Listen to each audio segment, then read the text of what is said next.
Thank you, Vera. Our show just would not be complete without an appearance by our favorite funny lady, Carolan Quenneville. She has had a challenging year but never loses her delightful sense of humor. Her favorite getaway spot, she tells us, is anywhere green where trees form a canopy over the road. When we asked her which famous entertainer she'd like to open for, she replied, George Clooney. She added, I know he doesn't have an act, but who cares? I'm with her. Settle back now for a few minutes of healthy laughter with, you gotta give me credit.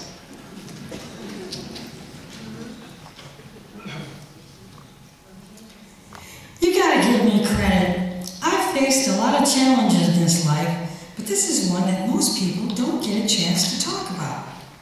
It all started with a telephone conversation, and this lady who was telling me my number was up, and that I was deceased.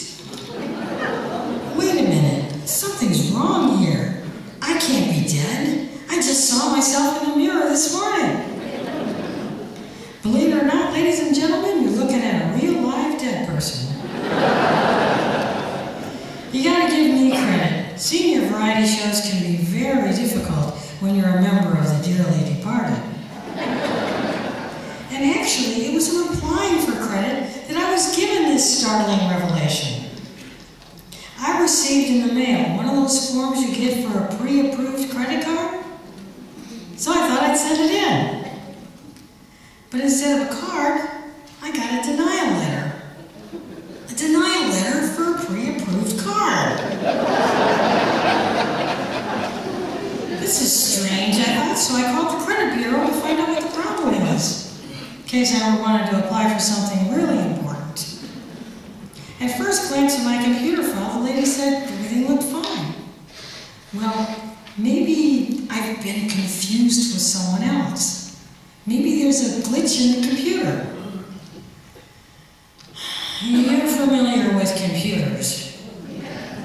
They're sort of a cross between a typewriter, a television set, and a pit bull.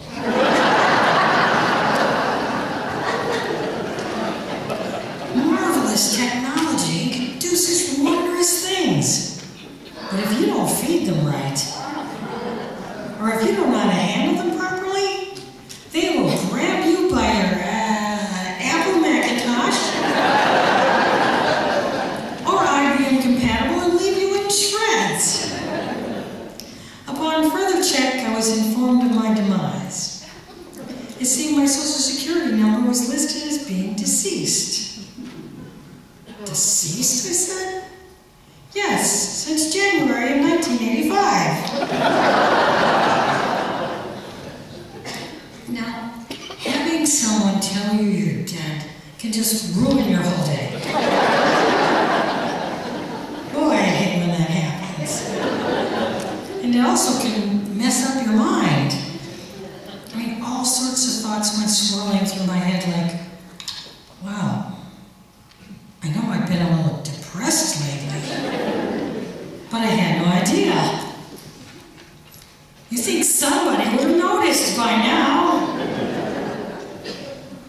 Why am I always the last one to know? Then I thought, well, maybe I better check that mirror again.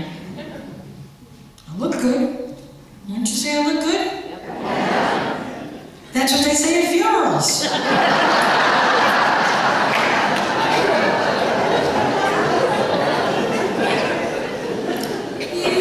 Yourself. You walk over, pay your respects, turn to the first person you meet and say, they look good.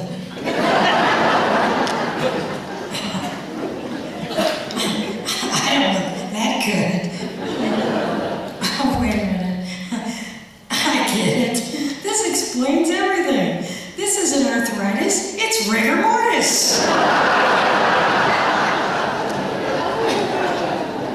Shocked. I was surprised. I was disappointed. I mean, I've always heard it said that when you're good, you go to heaven. And when you're bad, you go to another place. But I ask you, what do you have to do to end up in Chandler?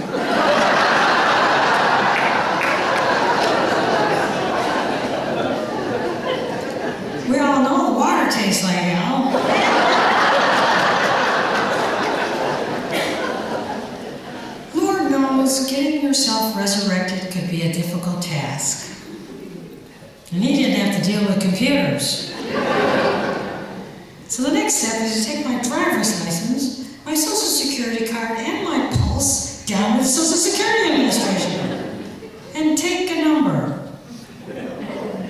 Number 87.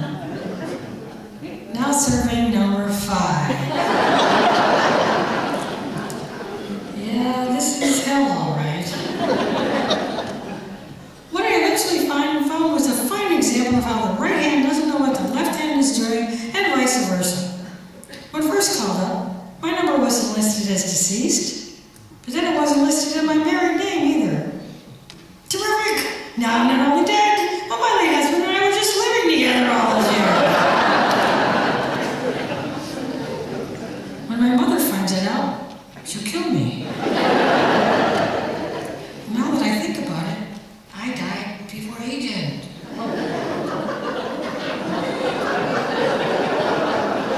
Well, but enough about our sex life.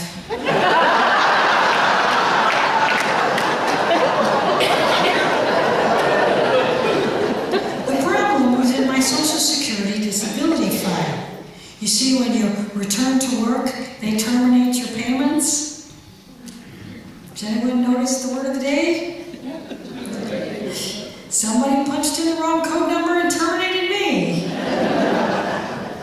Now, convincing the person in the desk across from you that you're living and breathing is no problem. Now all I have to do is convince the computer. I could be dead a long time. And life is too short to be dead this long. This is a serious problem. In this life, you don't exist without numbers. You don't exist without credit. I charge, therefore I am. And I am not dead. If I'm dead, what are all of you